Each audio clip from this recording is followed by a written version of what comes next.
15 महीने की जंग के बाद गाजा में सीजफायर लागू हो चुका है। इसके साथ ही फिलिस्तीनी लोग अपने घर लौटने लगे हैं।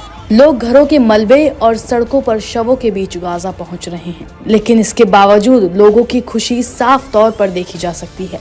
दरअसल सीजफायर लागू होने से पहले ही लोगों ने पैकिंग शुरू कर दी थी। ऐसी ही कहानी माजिदा अबू ज़रात की है। वो अपने परिवार के साथ मुवासी स्थित टेंट सिटी में रह रही थी।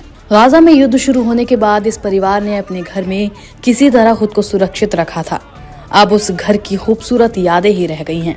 गाजा में इजरायली हमले के बाद अबू ज़रात खाना बदोश जिंदगी गुजार रही थी। अपने पति और 6 बच्चियों के साथ वो गाजा पट्टी में एक लंबी दूरी नाप चुकी हैं। ज़रात बताती हैं कि 7 बार ठिकाना छोड़कर भागने पर मजबूर हुई और हर बार उनकी पहचान और ज्यादा अस्पष्ट हुई है। इस दौरान ज़रात के परिवार को स्कूलों के कमरों में अजनबियों की भीड़ में सोना पड़ा और इस दौरान उन्हें साफ पानी तक के लिए तरसना पड़ा था। अब जब सीज फायर लागू हो चुका है तो ये परिवार फिर से घर लौट रहा है। उन्हें उम्मीद है कि वो उत्तर में छूट गए अपने रिश्तेदारों से फिर से मिल सकेंगे। ये सिर्फ अबू ज़रात की कहानी नहीं है। आधिकारिक तौर पर संघर्ष विराम लागू होने से पहले गरजती तोपों के बीच तमाम फिलिस्तीनियों ने अपने घरों की राह पकड़ ली थी।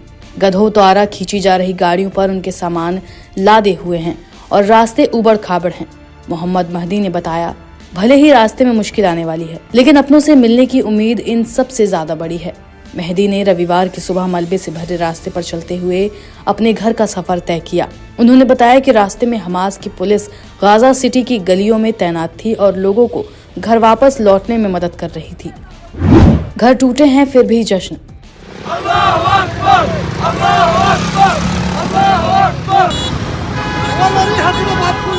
महदी ने बताया कि लोगों के घर टूट फूट गए हैं, लेकिन उनकी खुशी की कोई सीमा नहीं है।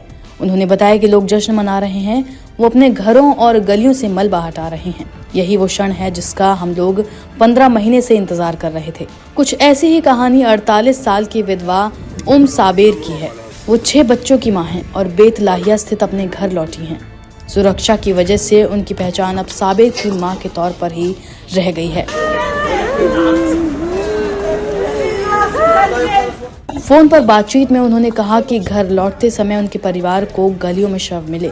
इनमें से कुछ ऐसे थे जो हफ्तों से सड़ रहे थे। गौरतलब है कि गाजा में 7 अक्टूबर 2023 को लड़ाई शुरू हुई। हमास के आतंकियों ने दक्षिणी इजराइल पर हमला करके करीब 1200 लोगों को मौत के घाट उतार दिया था। इसके जवाब में इजरायली सेना ने बमबारी शुरू कर दी और बड़ी संख्या में लोग विस्थापित हो गए। गाजा के हेल्थ मिनिस्ट्री के मुताबिक 46,000 से ज्यादा फिलिस्तीनी मारे गए हैं। वहीं इजरायली सेना का दावा है कि उसने 17,000 से ज्यादा आतंकियों को मार गिराया। हालांकि वो इसके पक्ष में कोई सबूत पेश नहीं कर पाती। बता दें कि इससे पहले सीज फायर के बाद गाजा के लड़ाकों ने भी सड़कों पर जश्न मनाया, रैलियां निकाली। इसमें गाजा के लड़ाके कई गाड़ियों में बंदूकों के साथ भी नजर आए थे।